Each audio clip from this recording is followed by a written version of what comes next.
Hello again, Mavic traders, and welcome out to another market recap. This is Ankit from Mavic Currencies here, and let's begin our market coverage. It's February the 21st, and it's a Tuesday. Hope everyone had a good long weekend. There's not a whole lot happened yesterday, even though the currency markets are open, but oh boy, today was a bit of a fireworks in the markets. So let's take a little quick deep dive into these markets and talk about our outlook that we had discussed in the currency room, and kind of take a look at how things have progressed from then, and then see if we need to make a changes to our outlook. So right now, the markets are moving exactly the way we had discussed.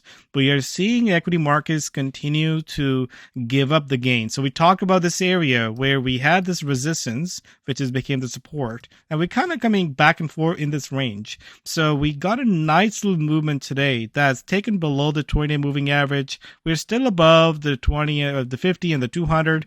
But again, this is where, if you look at the prior area has been broken, and now we are aiming for the bottom end of the range, which is going to be breaking this 4,000 level on the S&P, maybe heading towards that 39.38. Remember, we're still quite a ways away from the lows that we had established in October.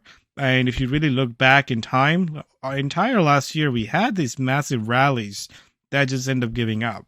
And this is why this time around, that's where we had this sort of question mark if we have further in this markets to go higher. But at this point, it seems like markets are not able to hold this level. We were actually aiming for this 4,300, but you can see that the last couple of weeks has been pretty choppy, but we're starting off with much negative note. So we have to take a look at what's causing this. And this is where we will have to take a look at the data from the from the bonds market and see that's what's really guided the moves.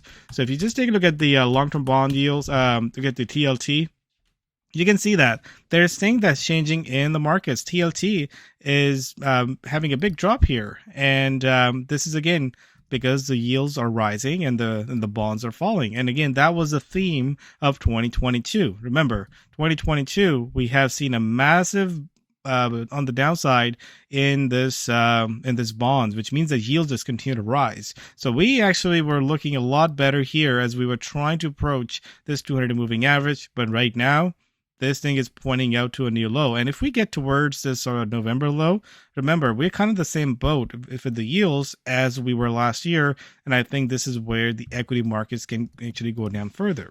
Now, the US 10-year yields, look at that. What's going on? The yields are rising. We are not too far from the highs that we have back in October and November. Remember, we have been in this negative US dollar. The yields were coming off, and we're seeing the equity market rising. So they're kind of go all in hand. So what we are seeing right now, we're seeing the opposite. I mean, if you take a look at the movement, that all started back in October, where the bottom kind of came in for the equity market. So everything is sort of reversing here. And this is where you can also take a look at the dollar index. So you can look at the DXY. If you look at that particular instrument, we take a look at the currency basket, but most commonly we see DXY being used, and you can see that the dollar is reversing. We had a nice little reversal right here, and right now we are kind of on a climb here. If we continue on this path, I won't be surprised if we start to gain some of these levels back. Remember, we have been in this bear, sort of a little bear market in this DXY and the dollar, and I think at this point, if everything is kind of pointing up, I won't be surprised if dollar actually kicks off as well. But at the same time, just realize that as far as we have to put sort of a sentiment behind that, the move here, right now we're sitting at a +1. This is not aggressive +2. It's not aggressive +3. We definitely have more aggressiveness in the equity markets. Remember how we got this big move here? If we get some sort of aggressive move here in the DXY or any of the dollar crosses, dollar basket, I think that's where you will be seeing a pivot of this moving higher. But right now, as I've said it before, I think this is where you really have to sort of change your ways of looking at the dollar, where we were looking at selling all the rallies for the last 3 months, and maybe it's shifting for the shorter term. So keep an eye on the dollar. I still think the dollar on the long side, looks much more attractive than on to the downside. So that's what's going on here. If you take a look at the percentage change, the S&P was down 2%. The VT World Stock Index down 1.69%. Cryptos were down. Gold was down and oil was down. So pretty much everything was down today. And again, this all comes down to rising bond yields and selling the equities, which has been the same story we've been kind of looking at since last year. So as the dollar stays strong, we are seeing the Kiwi and the Aussie continue to struggle. And it seems like that's really the theme here. If the dollar stays strong, that will continue to put the pressure on some of the growth currencies. Now, let's take a look at the VT World Stock Index. You can see that things were looking a lot more bullish, but now this thing is actually turning a little bit more bearish. Same thing, we're now looking at the crypto side here. I talked about this, that I need a further confirmation of a breakout. So as much as we had a massive week last week, but now we are just sort of still in this consolidation phase here. So like I've said before, be very cautious, trying to commit on a direction because things can churn really fast. So as we take a look at the crypto markets, we have Ethereum being the worst one. Let's actually go back to crypto here. Ethereum being the worst one. So is the Litecoin, where Bitcoin Cash was a little bit better, and then Bitcoin actually worse as well. So collectively, cryptos were just underperforming. Now, as we take a look at relative strength, really the big mover was really the dollar. But take a look at the pound. That was a bit of a surprise as it comes out the best, 1.14%. We did see some economic data which really caused the pound to actually strengthen as the expectation for further rate hike sort of increases. Take a look at the economic numbers out of the UK, the PMI 49.2, and we have the flash services PMI at 53.3. So again, that really fueled the bets for the rates for the Bank of England to continue rates higher. Now, on the other hand, we take a look at the Bank of Canada number. That was on the disappointing end, because we take a look at if the CPI was strong, that would have fueled the bets for the Bank of Canada to continue raising rates. But we are seeing a continued back-to-back weakness out of Canada in the inflation numbers. The job market is strong, but inflation is on the downside comparing to the U.S. markets where the inflation still being on the upside. So this is, again, caused the CAD to be a little bit weaker, but we didn't really see any sort of big fireworks out of the Canadian dollar. So we'll continue to watch the CAD here. I think the big story is really between the Aussie and the Kiwi. The question really is the pound move. Is this really a move to want to buy, or if it's the move you want to sell? So we'll take a look at the charts and make that determination. But outside of that, Swiss franc is not really moving. The euro is not really moving. Take a look at yen. Yen stays on the weak side as well. So this is, again, a good indicator of always paying attention to what's moving so you can pair those things accordingly. Now, taking a look at the equity markets, I think now we are as a negative below the 20-day moving average. I think I'm moving the score down to a -1. I think at this point, if there's any sort of bullishness left, I think this is time to really tone it down and look at more on the bearish side. So let's do a quick currency analysis and see where is the velocity score and where we need to look for the possible trades ahead. So remember, I like to see things when you are seeing at a +2 and a -2. And right now, the only currency that at a +2 and a -2 is a yen and a pound. I'm a little bit more skeptical about the pound, but yen has been pretty clear that every rally has been sold. And if you really take a look at the pair, dollar yen, now, that's another one to pay attention to as we're seeing a nice rise above that 135 level today.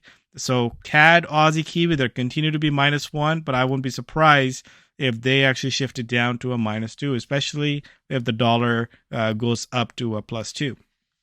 We have the euro and Swiss franc in the middle, so I don't really have a strong call. We're just not seeing a movement here in these two currencies. But as always, we want to pay attention to what's moving. And right now, focus is really on the dollar crosses, maybe, and some of the yen. So let's take a look at possible trades ahead and jump back in. So right now, there's definitely more focus on the U.S. pairs. So let's take a look at some of the U.S. pairs here. So Aussie dollar is really a pair that I like it further to the downside. Again, these are not the fast moving pairs, which is why you really have to use appropriate time frame for it. If I take a look at a 15-minute chart, I might get a lot of back and forth. But one of the things that are continuing to be in play is that sell the rally. So take a look at, we got a nice rally in the morning, but they're sold off. And I've actually pointed that out before, but a lot of these rallies that take place right here and right here that you want to buy. But again, if you really take a look at the overall direction, you want to sell the rally. So when I see these rallies, I like to sit out, just wait for those to turn and jump back right in. So on a longer term chart, Aussie dollar has kind of broken this 68, 60 area that I was kind of using as a support. At this point, we are looking at a bottom end of the range, which is about 67. So there's about 150 pip to the downside. Moving average is turning. So I do like this on a further downside. Now, let's take a look at the Kiwi, because Aussie and Kiwi is being on the weaker side. Take a look at that. If you're looking for a breakout, this Kiwi dollar looks the best. You should take a look at this level that we are at. There's definitely a more downside risk and potential compared to the upside risk here. I think this is where a further continuation, a break of that will really bring good movements further to the downside. I wouldn't be surprised if we get towards this 59 to 60 area, which is a nice reward to risk ratio. Remember, we need to be careful about our timing on these trades.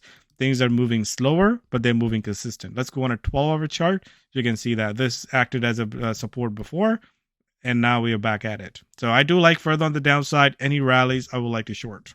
Now, let's take a look at other pairs. Let's see what the dollar CAD's doing. This is another pair that has been mostly on the side in this range-bound trade. But look at that. It's trying to break above it as well. So dollar is really breaking across the board. We are seeing some muted areas like dollar Swiss franc or euro dollar, because, we're not really seeing big movements in there. But still, if you can see, the euro dollar is also, momentum is kind of moving on the downside as well. And one thing you got to keep in mind is that we are in this positive momentum for months. So this is just unraveling of that. And I think there could be further downside and looking for rallies to be really selling those rallies. Now, dollar yen is the one that, I also talked about. Take a look at that. This thing has been, since the December has been stuck in this wide range here. We are at the 135 area. So I do like this on a further upside. The question is what time frame to use. I like this. Things are looking much clearer on the longer time frame. In the shorter time frame, we might see some chop here. But because the volatility or the velocity of the moves are still on the downside, on the lower side, I would like this to be still trading on a higher time frame. You'll notice that higher time frame is giving you a lot more consistency versus the shorter term time frame. And that's just the nature of the game here. When the velocity really picks up, the intraday velocity picks up, that's where you can go on a shorter term time frame, because there's just a lot of movement happening you can capture. But right now, we can capture more movements on a longer term time frame versus a shorter term time frame. So those are the big focus here. We can take a look at other pairings, but realize there's not a whole lot happening. We do have the Kiwi employment. Actually, let's go on the schedule here. We do have the Kiwi monetary policy statement. So there again, looking to raise rates by 50 basis points. I won't be surprised if initial price action becomes on the upside and then that rally kind of fades away. And if that happens, I think I will go back to my pairs like Kiwi dollar, which again, if that could give us a good catalyst for breaking lower. Like I said, I want to be careful about the breakout here before that news comes out. But if there's any rally that happens off of it, I'm actually looking to short any of those rallies on the Kiwi pairs here. So unfortunately, we don't have a blanket of moves where all these currencies are at play. So we just need to focus on the dollar right now, because that's really what's moving right now. So make sure you're using the right time frame. You have the right strategy for the current market condition. Volatility is low, but we are seeing a good direction. So that's where it's a much better price action, where we don't get any direction, but then we don't get any volatilities. At least we have one working. So focus on what's currencies in play and trade less. Have a proper position sizing. I'll be looking for Kiwi pairs tonight. Like I said, my idea is to short Kiwi on any rally, and then we can pair those accordingly based on relative strength and weakness. Thanks everyone for joining. If you have any questions, reach out. Other than that, happy trading. Cheers.